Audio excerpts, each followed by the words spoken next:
সারা বছরে বেড়াতে যাওয়া পাহাড় সমুদ্র চারিদিকেই তো ঘুরে বেড়াই। যেহেতু আমারও খুব একটা বাড়িতে অনেক দিন থাকলে ভালো লাগে না। আর হাজব্যান্ডেরও তো পুরো আমরা দুজনেই হচ্ছে ঘোরা পাগলু। কি বলবো, আমাদের দুজনের জড়িটা খুব ভালো মিলে গেছে। তো আজকে হঠাৎ করে সানডে, হাজব্যান্ড বলল বাড়িতে কিচ্ছু রান্না করার দরকার নেই, আজকে চলো কোথাও গিয়ে খেয়ে আসি।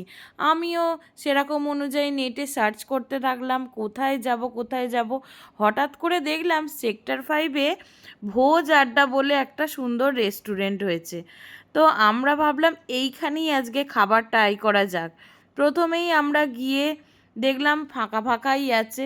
তো খুব ভালো করে আমরা চারিদিকটা ঘুরে নিলাম, তারপরে অর্ডার করে নিলাম ফিশ ফ্রাই আর আচারি চিকেন। দুটোই দুর্দান্ত খেতে ছিল। আর হাজব্যান্ড নিয়ে নিয়েছিল দহি দহি কাবাব। দহি কাবাবটাও দারুণ ছিল।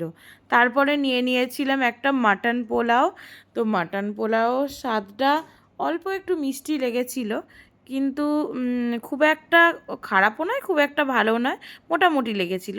তারপরে হাজব্যান্ড নিয়েছিল ভাত, শুক্তো আর ধোকার ডালনা।